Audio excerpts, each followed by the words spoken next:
automatic. Good evening, Earth. This is Adam Sturch broadcasting from the Mushroom Mansion, Taos, New Mexico, working on oil painting Colder. Alright, tonight I'm going to start blocking in some simple shadow and highlight sections and do the irises of all of the eyes scarlet red. Now, that's about it.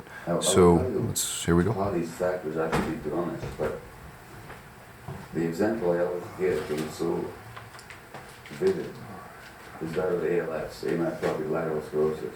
This is this mysterious condition in which the nervous system basically just dies. The motor nerves that activate the limbs and the trunk, or the muscles of swallowing or speech, becomes paralyzed. And death is usually due to respiratory failure. It's terminal in virtually all cases, and most people die within very few years of diagnosis. And again, we don't know the cause. But I think we don't know the cause only because we're not looking. So a woman came to me for a second opinion some years ago. She was a teacher and a vice principal, and she found that she couldn't hold the pen at some point in her hands because her fingers just wouldn't grasp it. And she also began to experience difficulty walking. And this is some months before she came to see me. By the time she came to see me, she'd been diagnosed with ALS. She wanted a second opinion. Now, she'd been diagnosed by a world expert in ALS, and it was clear that that was the condition, all right.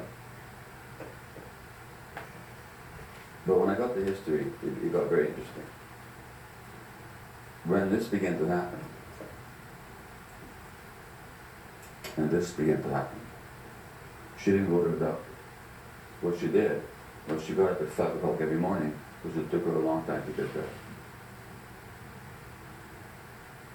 And then she would get herself to school early, and then, grasping a chalk in her clenched fist, she would scrawl the day's lesson on the board for the students. She would work the whole day, stay up late the next night preparing the next day's lesson, and repeat the performance the next morning for months until she could literally no longer walk. And that's when she first went to seek medical help. Now, it turns out that nobody with ALS is any different. That all the cases of ALS I ever saw in palliative care, or all the people I interviewed, or anybody I ever read about, same characteristic, just refusing help from others. And I can do this myself, and I need to do it myself. In writing this book, when the body says no, and this is the Canadian version of it, it's not what the American version looks like, but it's the same text. I interviewed a lot of people with different illnesses, I reviewed my own cases, and I looked at the medical literature. So it turns out there was a study done at Yale University Medical School on people with ALS. And here's what they found.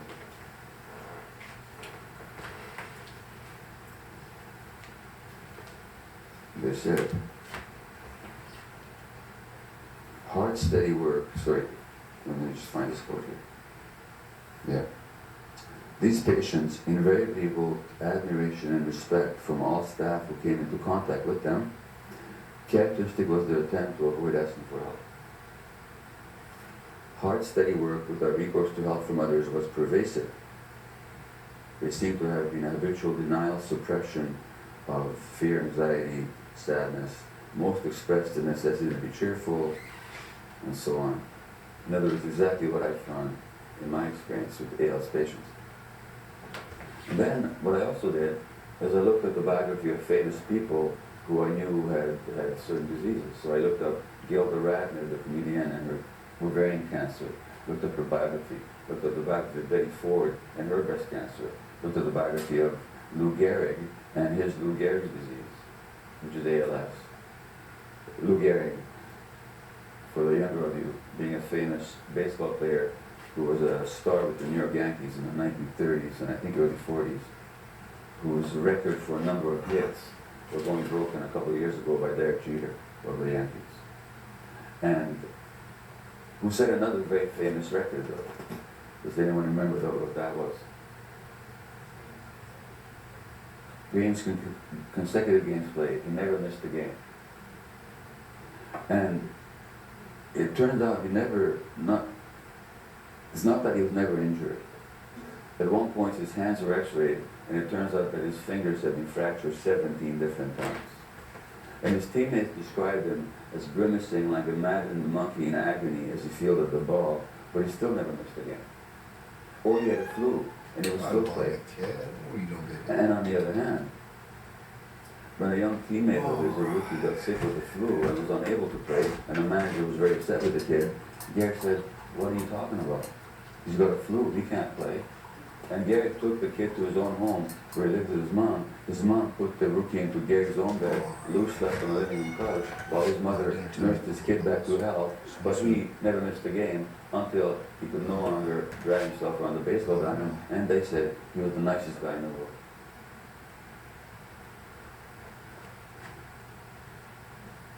And I'm saying that that's why the illness. When there's a rigidity in our emotional responses, and a rigidity that we impose on ourselves, that results in rigidity of our nervous system, because you can't separate the mind from the body. And I'll talk to you about that in more detail. The question now is, if I develop this perspective, am I blaming the patient?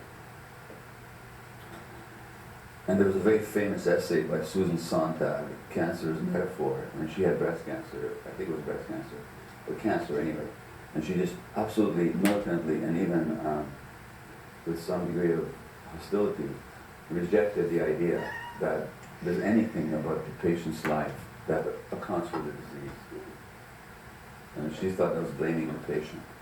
And this blaming the patient is what's brought out as the counter to the case that I'm making here. Well, the fact is we're not blaming anybody, because what happens when we look at the lives of these people? So the school teacher I told you about, when I got her life history, began with an adoption. She was an adopted child. And shortly after she was adopted, the adoptive mother gets pregnant, which by the way is not unusual. And it tells us something about infertility and stress. When you're really striving for something and you're totally attached to it, and then you let go, guess what? It happens. Not the first time in life that we would have learned our lesson. Anyway, the adoptive mother gets pregnant. You can imagine what the story is from there. The story is that the adopted child never feels that she's as welcome to exist as the biological child. So she compensates by suppressing her needs and by making herself no trouble at all for the parents. Now they will perhaps accept her. The problem is that those early coping patterns then become our personalities. And what we think of the personality, and we think we are the personality, we're not the personality. The personality is who we're not, actually, very often. And let me read you a quote here from an article from the journal Pediatrics, which is the official journal of the American Pediatric Association. This came out 2 years ago.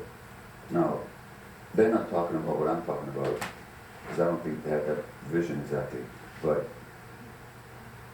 they are talking about what I'm talking about, except maybe they don't know it.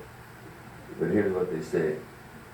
Growing scientific evidence demonstrates that social and physical environments that threaten human development because of scarcity or stress can lead to short-term physiologic and psychological adjustments that are necessary for immediate survival and adaptation, but which make up as a significant cost to long-term outcomes in learning, behavior, health, and longevity. In other words, the way we adapt to early environment helps us survive our environment, but then it exacts a cost later on. So this woman adapted to her environment by suppressing herself so as not to make trouble, so as she'd be more accepted. Basically, it's her substitute for being loved. The trouble is that when we adapt those coping mechanisms early in life, we can't let go of them. Because we're not even aware. We think that's us. And the analogy is something like this. Imagine that you are on the North pole in freezing cold or below freezing cold, and you put on a heavy fur coat, which will save your life. But then imagine that you transport it to the equator, still wearing that coat. That coat will not kill you. Help you survive in one environment, kill you in another. It's the same with these early coping patterns that we adopt. And so that virtually all problems that we face later on in life are as a result of these early adaptive patterns that we had to willy-nilly adapt, and we didn't even adapt them consciously or knowingly, which makes it all the more difficult to let go of them. But we're still stuck in them. So as one particular writer says, it's a question of redeeming our life from our history. Redeeming our life from our history. Because our history becomes our life until we consciously realize that no, we may have a choice in the matter. The child has no choice in the matter. Now what happens when you look at Lou Gehrig's life? Lou Gehrig's father was an alcoholic. Now, those of you that may have grown up in homes where there's alcoholism, what happens in the child-parent relationship in such homes? Anybody can, sorry? But how's the child adapt? The child becomes the parent. That's called the parentification of the child. It's a role reversal. And that role reversal invariably results in pathology for the child later on. But that's how they survive.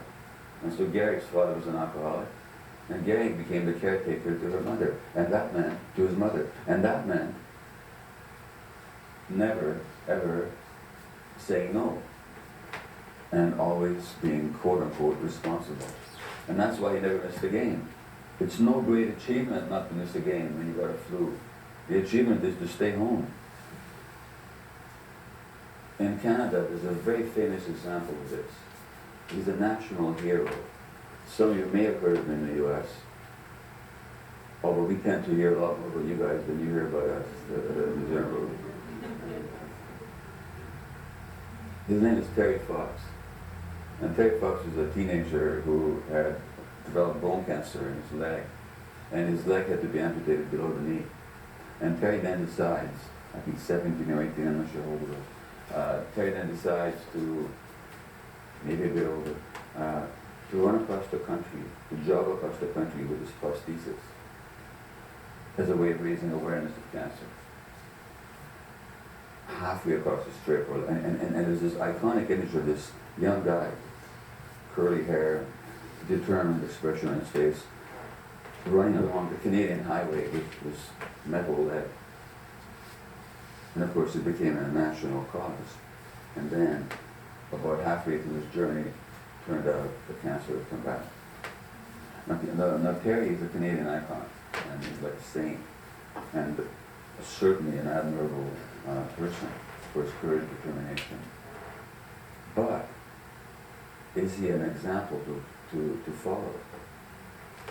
Does anybody actually believe that the return of his cancer was unrelated to the stress he put himself under? And I don't know what his early years were like, but I'm pretty sure I could tell.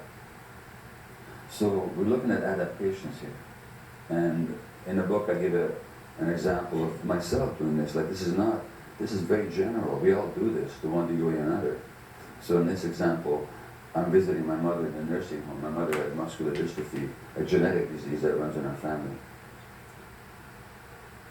And so she was unable to move by the end of her life.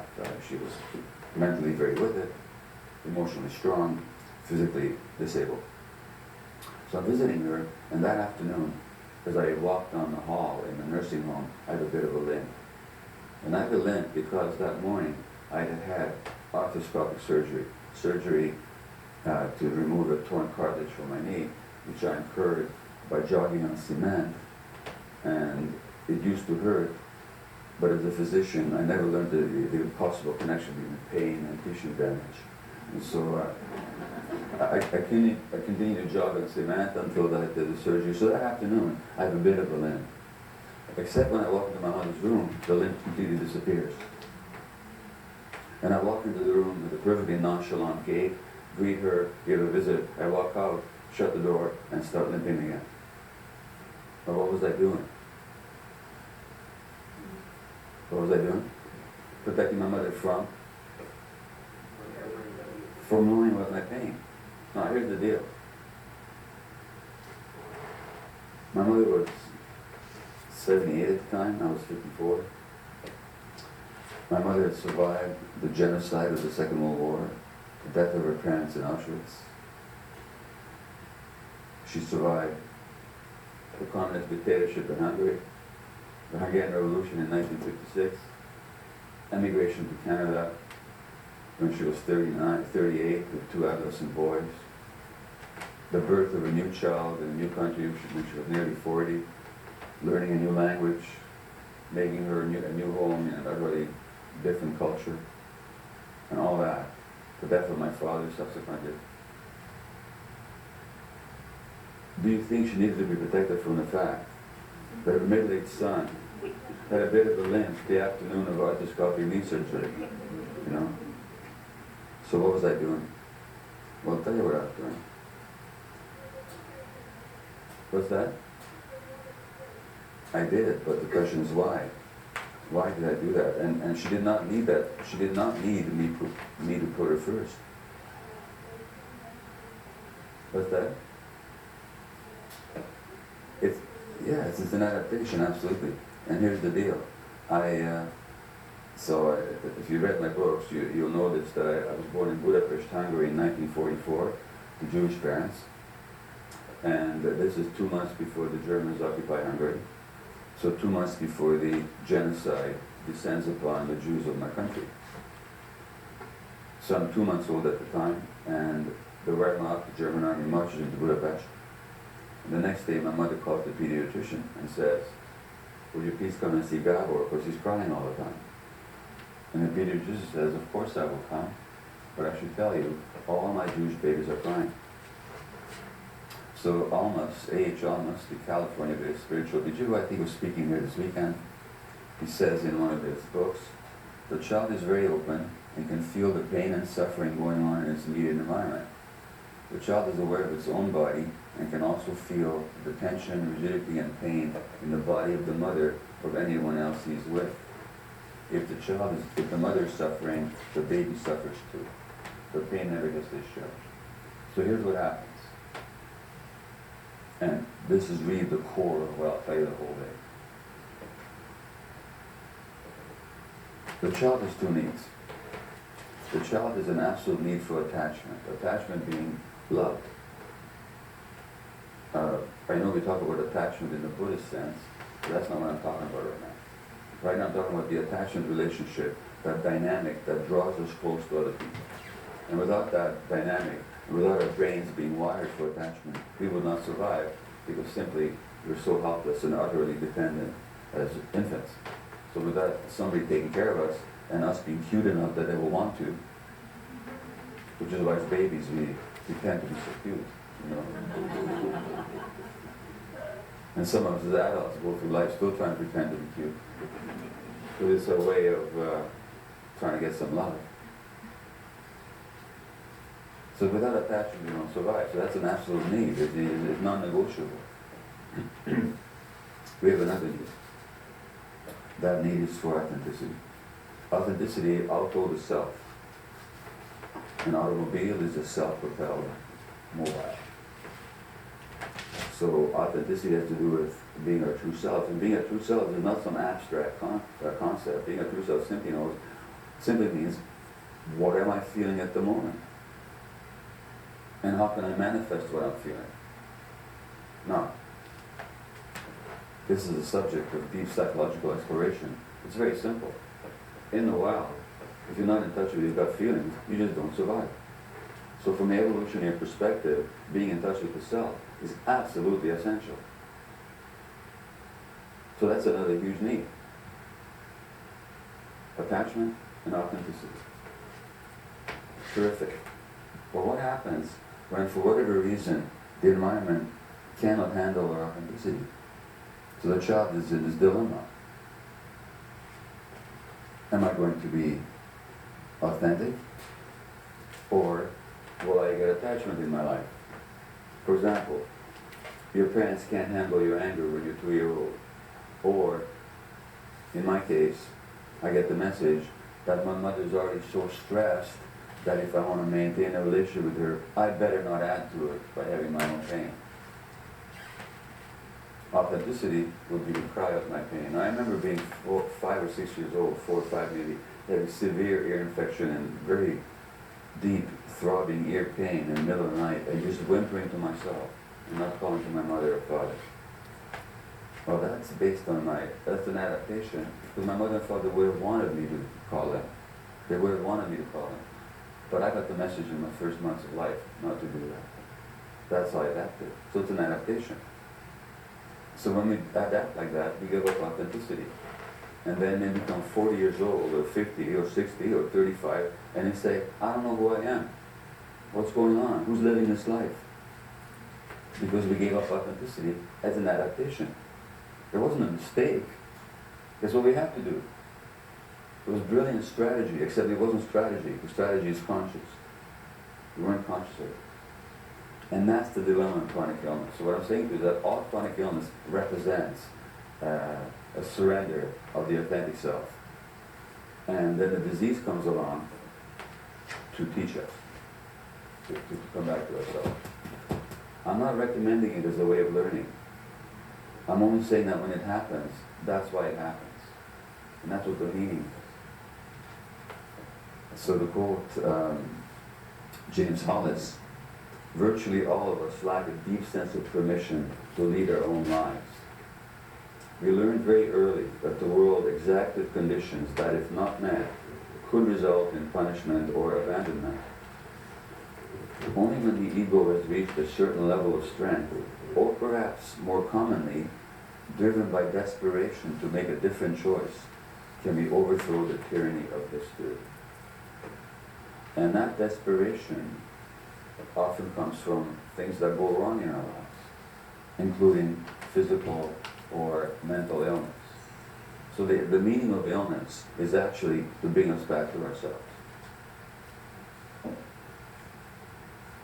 And that's why metaphors like the war on cancer, and I've been battling cancer for all these years. So that's the word that I would use. So to battle cancer bravely. Well, consider that the issue is not to battle it. I'm not saying not to get it treated. I'm talking about the attitude we take towards it. If we see it as an enemy and we battle it, we create a certain energy about ourselves. If we actually see it as something that happened to teach us something, we may still wish to get treated for it, but we will take an utterly different relationship to ourselves and to the illness in the process. And if we actually are willing to learn what it has to teach us, we might have a much more happy outcome, and even if the outcome is physically not any different, we'll be at much more peace with it. Let me read you something here. This is an email I got from a friend. It's not a bad first layer, but I think I'm going to do a little bit more with highlights. So I'm going to mix up some white and come back for a second take in just a minute. Take two. To do that with the help that they receive, but that's what the illness came teaching. And how many of you, either in your personal life or for yourself, or have known others who've had significant illness, and in the end would end up saying, it's the best thing that ever happened to me? Have you had that experience? Yeah. Well, that's what people are talking about. People are talking about that. What is the best thing? Almas talks about the self as the precious pearl. So that what actually happens is that the illness comes along and helps you find that precious pearl of your true self. And that's higher than anything else. And it's actually something that even people terminally ill will say they're so glad to have found, even if it means they have to die. Because that's what Jesus calls the eternal life. I'm sorry?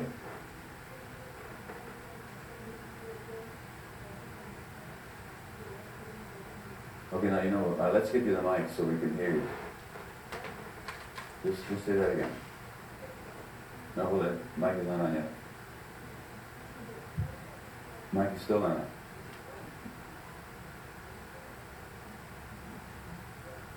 Bilingual, 73 years young, and I couldn't understand the last part that you say about Jesus. If whoever believes in him cause eternal life. Could you give me a little more information about that, please? About what, sorry? Jesus' statement that, The eternal life? yes, thank you. So, here's a Jewish guy on Easter Sunday.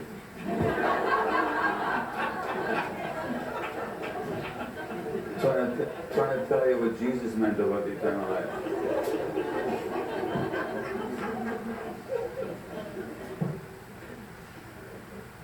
I'll tell you what I think it means. It means the life that wasn't given to us. The life that we didn't develop as a way of trying to survive life. It means a life that was us to start with. Before we began to adapt. Before we gave up our connection to that stuff. It means the life that is not identified with any particular aspect of us. It means the life that isn't identified with the particular body shape I have right now. Thank God, because that body shape is going to go south very soon. It isn't the life that thinks that it's my thoughts or the emotions I'm having at the moment. That's what's eternal. Okay, you're welcome. Thank you. So, now the question is, how do these patterns that I described to you then lead to illness? By the way, let me just stop here for a minute and thank you for pioneering the questioning. Are there any questions or comments at this point from anybody? And yeah, please put your hand up and the mic will come to you. Yes, so what about this, the so-called inherited diseases? Because I am developing 3 of them, high blood pressure, high cholesterol, and blood sugar problems. My grandfather was a diabetic who injected insulin. So how is that related to this sort of endpoint of a multi-generational emotional process? Okay, well, I'll grant that there's some people who inherit genes that predispose to certain illnesses. So one of them is in my family. I mentioned it, muscular dystrophy. My aunt had it, my mother had it, one of my brothers has it. Always a battle. When you get the gene Oh no. with that condition, you're pretty much going to get the disease. Always a Meryl Streep coming out. Those diseases are extraordinarily rare. You see them 1 to 10,000 in the population. So they include Huntington's chorea. They include muscular dystrophy of various kinds. There are some others. There are also genes that make it more likely you're going to get breast cancer. And so that's what I mentioned with Angelina Jolie. However, if you look at 100 women with cancer, only 7 have the gene. 93 do not. And out of 100 women with the gene, not all of them will get the cancer. So the diseases where the gene specifically determines that you're going to get the illness are very, very, very rare. Now, I don't know what your genes for high blood pressure. The fact that your grandfather had it and that you had it doesn't tell me that you necessarily have a gene. If you look at the, I mean, you might, but that would be very rare. Most cases of high blood pressure have nothing to do with genetics.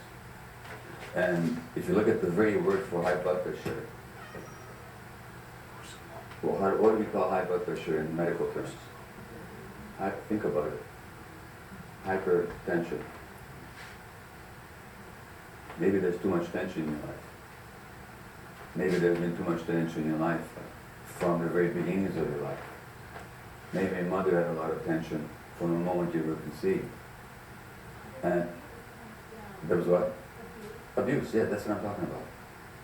So, and I'll talk about the physiology of it a little bit later, if I very soon, of how this translates into physiology. But if you're asking, is it genetic? I'm saying likely it's not. If you're saying, is it transgenerational? Yes, it is. So stress and trauma are multi-generational. There are some diseases that are genetically multi-generational, but very rare. Very rare. And most illnesses we're talking about are not based on genetics. And sometimes, and very often, even if there's a gene that might predispose, it doesn't mean you're going to get the illness. It still depends on the environment. Because genes are turned on and off by the environment, which is called epigenetics. Let me give you a very interesting example. Not of an illness, but of a behavior. In New Zealand, they did a study of people who were violent, for violence. They looked at a certain number of people for degrees of violence. And some people were found to be very violent, and these people had a certain gene, a genetic difference. But the interesting thing was that in the same population, there were also people who were less violent than average, and they had the same gene as the very violent people.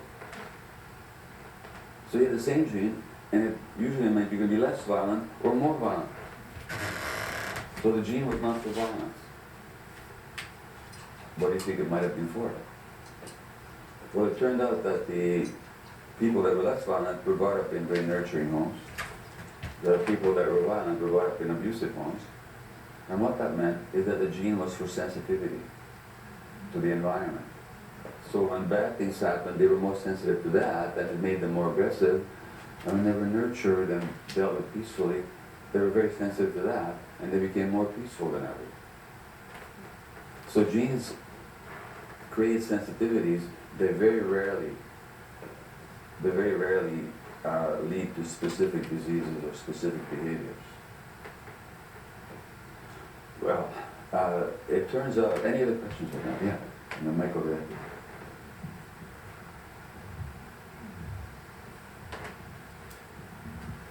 Hi, I want to ask specifically about diseases that comes with genes, that are very connected to genes.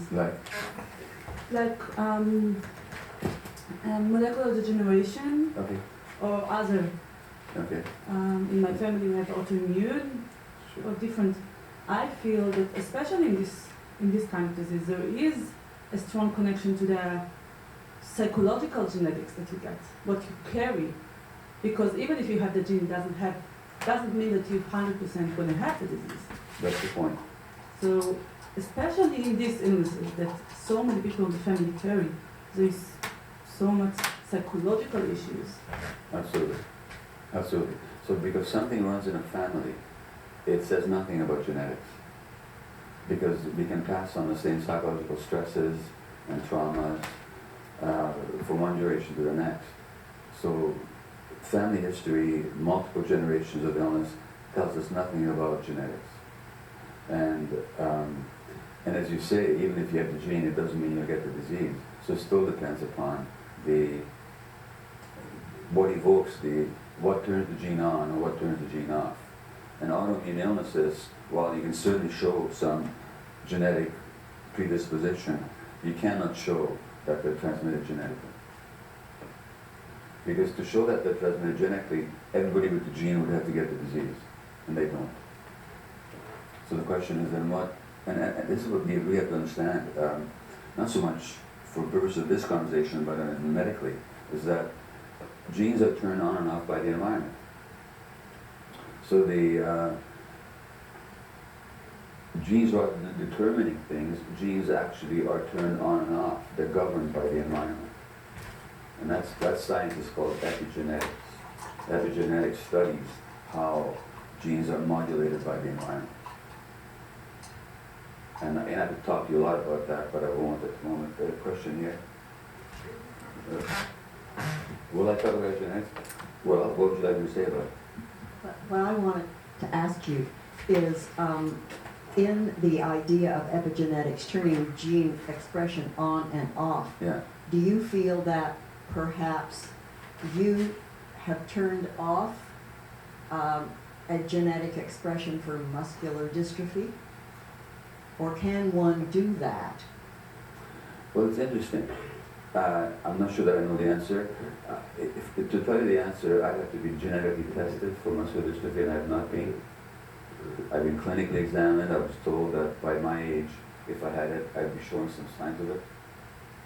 But theoretically, your question is absolutely valid, and the only way I'd find out is if I underwent the genetic testing. A friend of mine who's a world-famous researcher in Huntington's, Korea, which is what Woody Guthrie died with, and Arlo, as you know, does not have the gene. But he said, that in Huntington's, if you get the gene, your risk of getting the disease is 99%. But that means that 1% out of 100 who's got the gene, who's not going to have the disease. Well, there's got to be something epigenetic going on there. So I don't know in my case what the situation is. I rather suspect I don't have the gene. I hope for the sake of my children that I don't. I suppose I could get tested for it to know for sure, but more likely I don't. Certainly in a more common case, such as breast cancer, where there are these genes, these breast cancer genes, which most people with breast cancer do not have. But there's some that do, and they will still not all get the disease. Well, there has to be something epigenetic there. There has to be something that turned the gene on in some people and didn't turn it on in other people. Yeah. Thank you. I think I can speak to this a little bit personally, the medical phenomenon, because I'm the first in my family to have RA, juvenile RA, and juvenile degenerative disc disease, and through genetic testing, I found out that I had the gene, and basically with a lot of intense emotional treatment, a lot of dietary treatment and spiritual revelations and stuff, my RA symptoms have gone down. But the problem is that medical doctors reject the progress, and they reject the what my body's been through, and basically compartmentalize it and go, well, we don't understand how that works, but just keep doing what you're doing. So why is that a problem? Well, it's not a problem, but I think part of the reason why we don't commonly hear of it is because there's not enough doctors that are willing to look at the conundrum. Let me tell you a story. Okay, thanks for that comment. Are you complete? Are you complete with what you're going to say? Yeah. Okay, great. Well, let me tell you a story then. Nasruddin, have you heard of Nasruddin? Nasruddin being this Sufi sage and mullah and fool, that in all of his adventures and stories there's always a teaching. And sometimes he's wise and sometimes he's a fool. But it's all about what can you learn. So Nasruddin's got this donkey, and his neighbor comes over and says, Nasruddin, can I borrow your donkey just for one day? And Nasruddin says, yeah, I'd love to lend you my donkey and be my favorite neighbor, and there's nothing I wouldn't do for you.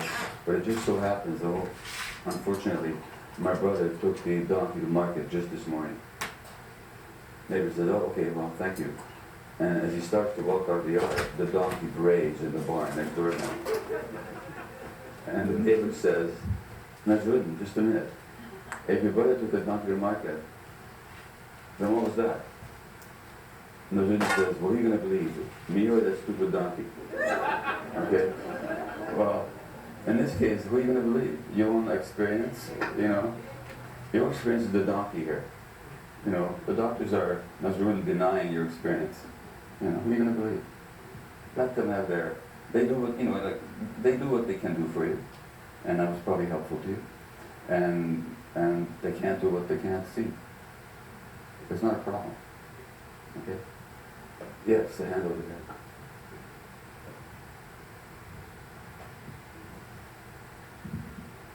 Hi, good morning.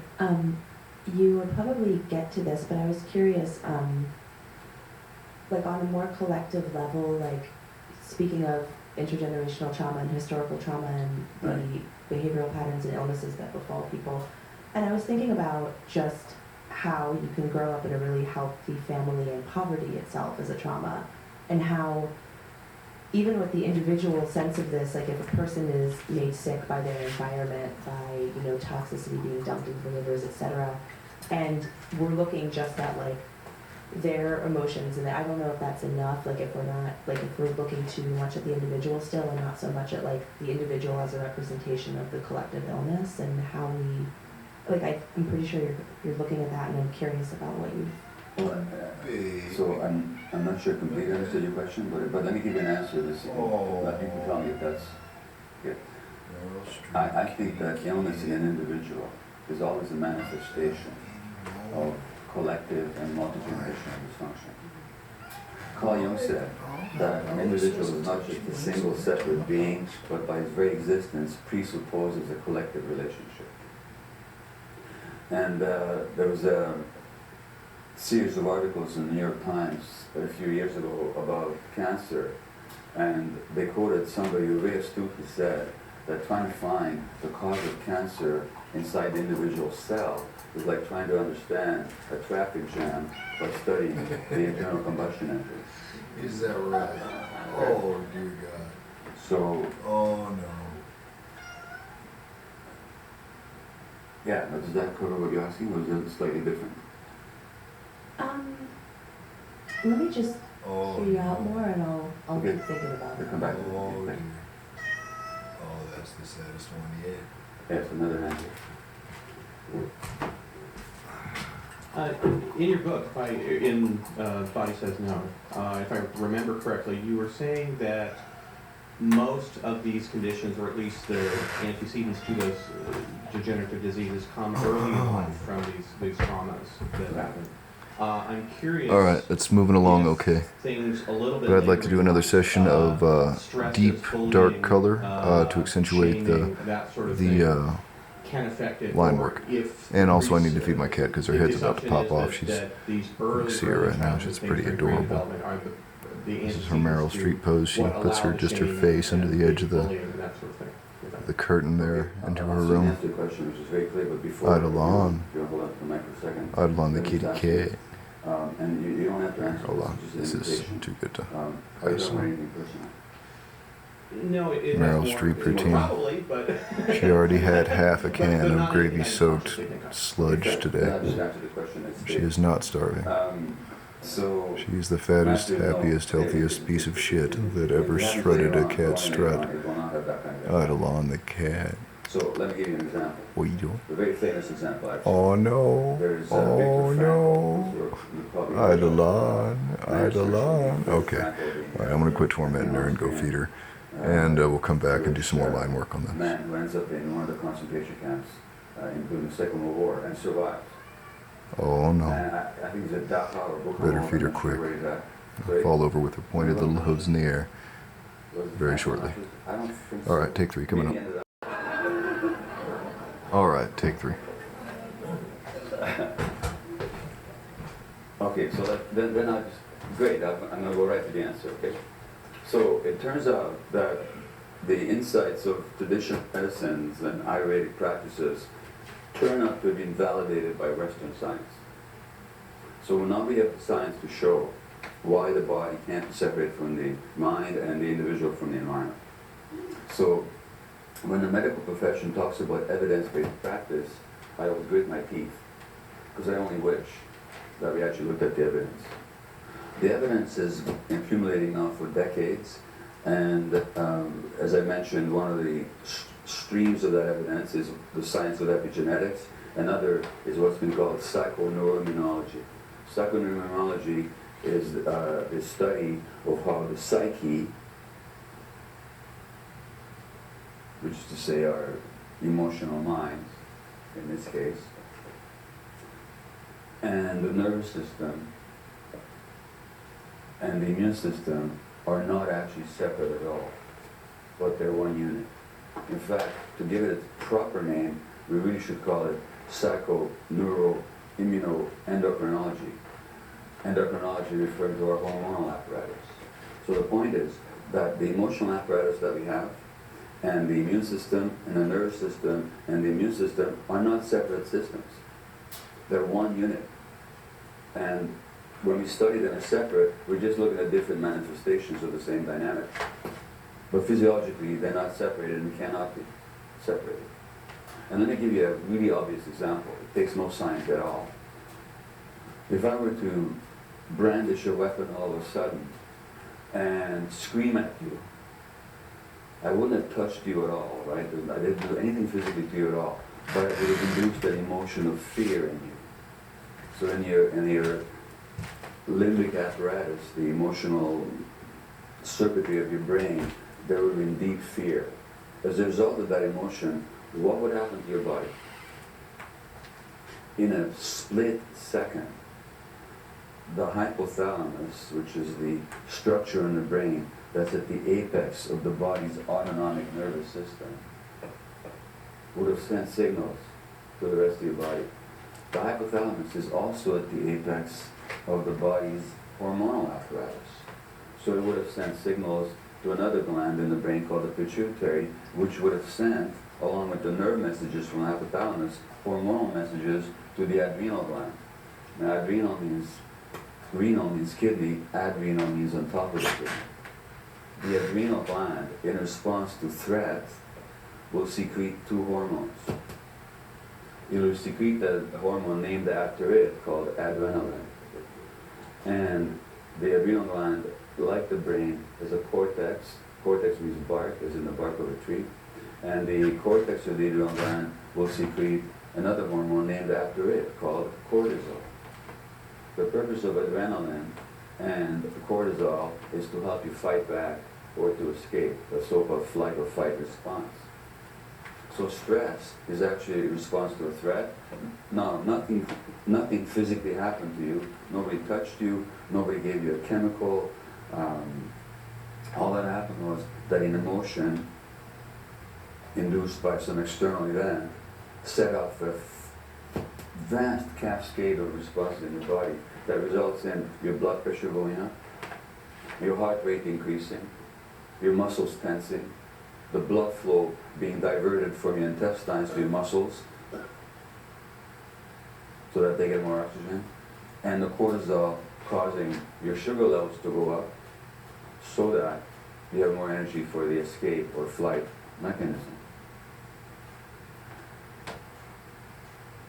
That's great in the short term. In the long term, however, if the stress is chronic, what happens to you? That same cortisol that in the short term allows you more energy to escape or to resist will now give you diabetes. The cortisol, what else will it do? It will thin your bones so you get osteoporosis. What else will it do? It'll reduce your immune system's activity, so you're more likely to get malignancy.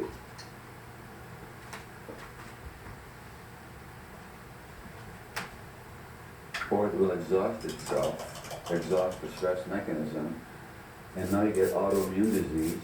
And to treat autoimmune disease, what are they going to give you? Cortisol.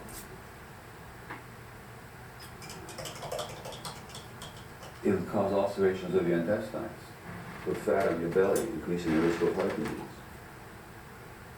So that's just a quick and obvious example of the mind-body unity. It doesn't take a deep science, but we have the deep science. But it turns out that these four systems that I mentioned, the nervous system, the immune system, the psychic apparatus, and the hormonal apparatus, are wired together in a number of ways. First of all, they're wired together by the nervous system itself. The nervous system forms a giant electrical grid that just unites these systems into one, so that messages in the nervous system going back and forth between all the systems and the brain. So the nerves, and there's many more nerves from the body to the brain, by the way, than from the brain to the body. So the body's always talking to the brain, trying to tell it what's going on inside, so the brain can orient its responses to the environment.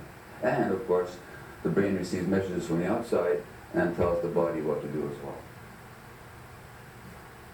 So there's nerve fibers from the bone marrow, where red and white cells are manufactured to the brain, and vice versa. All right. The cells are stored to the brain. This one's probably going to stay fairly simple, That's the first connection, but scientifically speaking. I'm liking the way the texture and the translucencies are developing now. The second I would like to connection, see the of course, eyes is through, shadowed. chemical messengers. A nice translucent shadow under the eyelid and around the alizarin crimson with a little rose red in it. And receive messages Shadow the from teeth, give it some more highlights, So it smooth out turns the out that shadows. The white cells in our circulation, which are immune cells, can Give it a little more manufacture depth. every hormone, and hormone But is a messenger.